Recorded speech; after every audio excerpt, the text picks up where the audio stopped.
नमस्कार, सीमाज किचन मराठीमध्ये आपलं स्वागत आहे। आज आपण आपल्या किचनमध्ये सगळ्यांना आवडणारा असा एक पदार्थ तो म्हणजे चकली। दिवाळी असो किंवा इतर कोणताही सण, प्रत्येकाला चकली ही आवडतेच आवडते।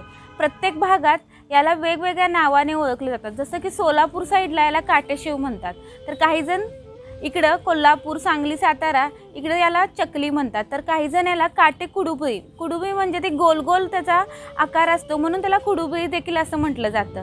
प्रत्येकाच्या पद्धती ह्या करण्याच्या वेगवेगळ्या आहेत, पण ही पद्धत करताना ती कशी पौष्टिक बनेल आणि किती खमंग आणि खुसखुशीत बनेल यासाठी चकलीची भाजणी खूप महत्त्वाची असते। आणि बऱ्याच जणींना ती भाजणी कशी करायची, त्यासाठी कोणते घटक पदार्थ वापरायचे हे कळत नाही। 1 किलोसाठी किती प्रमाण घ्यायचं हेच आपण आजच्या व्हिडिओतून पाहणार आहे, कारण की चकली खमंग आणि खुसखुशीत होण्यासाठी भाजणी खूप महत्त्वाची आहे। चला तर मग भाजणी कशी करायची ते पाहूया। भाजणीसाठी आपण अर्धा किलो तांदूळ घेतलाय।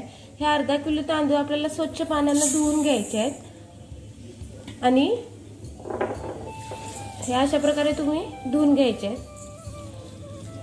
तांदूळ तुम्ही तुमच्याकडे जर कुठलाही घरात असेल तो वापरू शकता। 2 ते 3 वेळा स्वच्छ धुवून घेऊन हे आपण सावलीला सुकत घालणार आहोत। भाजीच्या चकलीसाठी लागणारं तांदूळ आपण धुवून घेतलं होतं, ते असं सुकल्यानंतर दिसतं। हे अर्धा किलो तांदूळ आहे। यासोबतच इतर लागणारं साहित्य सांगते मी। हे शाबू तांदूळ घेतल्यात, यासोबतच पोहे, ही मुगाची डाळ आहे, हरभऱ्याची डाळ आणि उडदाची डाळ। ही जी वाटी आहे ह्या वाटीच्या साह्यानं मी सगळं प्रमाण घेतलेलं आहे। अर्धा किलो तांदूळ त्यानुसार ही सगळं पूर्ण भाजल्यानंतर 1 किलोचं प्रमाण होतं आपलं।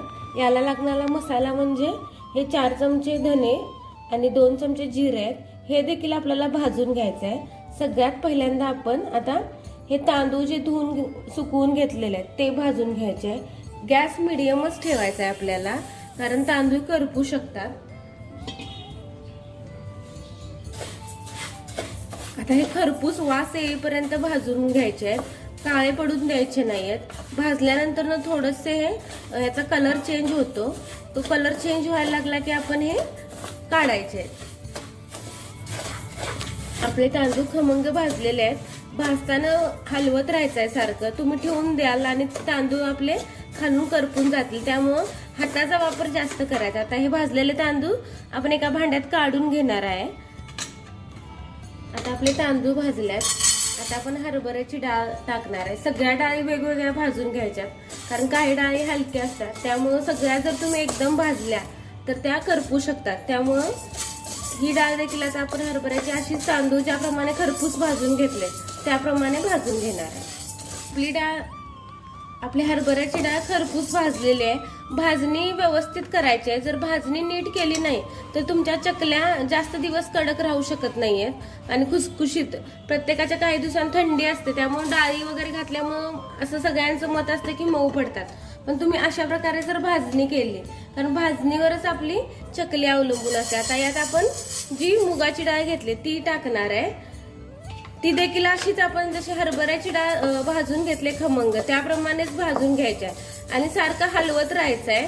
हलवल्यानं सगळे वरून खालून डाळ चांगली खमंग भाजते, त्यामुळे आपल्या चकल्या देखील एकदम खुसखुशीत आणि कुरकुरीत होतात आणि जास्त दिवस टिकतात। आपली मुगाची डाळ देखील खमंग भाजलेली आहे, थोडा कलर चेंज झालाय बघू शकताय तुम्ही। आता आपण ही डाळ काढून घेऊया।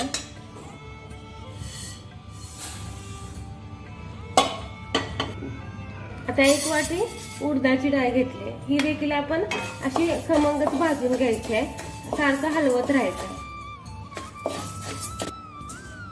आपली उडदाची डाळ देखील खमंग भाजले।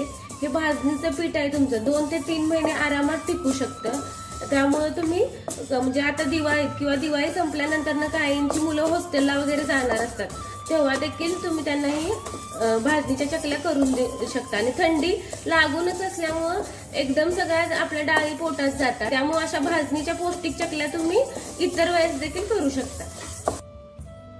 शाबू भाजताना थोडी काळजी घ्यायची आहे, गॅस मिडियमच ठेवायचा आहे। थोडे शाबू इकडे तिकडे उडतात, त्यामुळं त्यानुसार ते भाजायचे आहेत। आपले शाबू देखील खमंग भाजलेले आहेत। आता आपण शाबू आपले काढून घेऊया। पोहे घेतल्यात ते भाजणार आहेत। पोहे का घालतात तर यामुळे खमंगपणा येतो। ऑलरेडी पोहे आपले भट्टीतून भाजूनच आलेले असतात.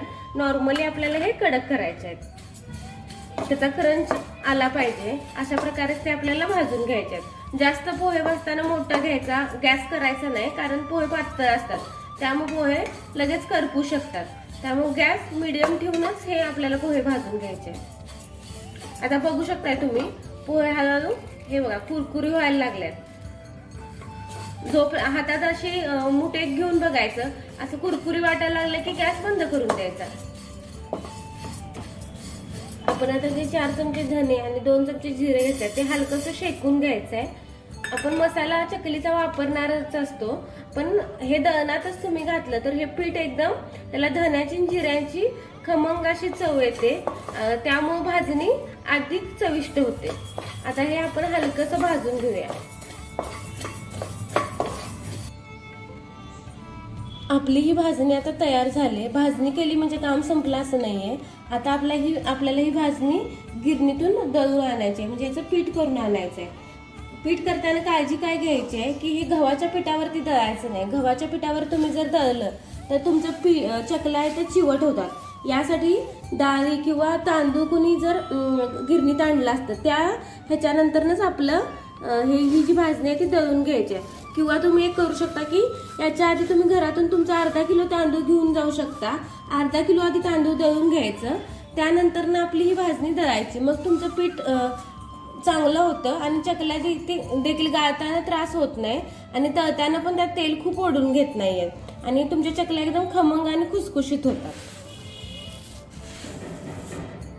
आपल्या 1 किलो चकलीच्या पीठ तयार झाले. ह्या भाजणीच्या चकलीसाठी पीठ आहे. ही रेसिपी तुम्ही घरी करा व कशी झाली ते आम्हाला कमेंट करून सांगायला विसरू नका.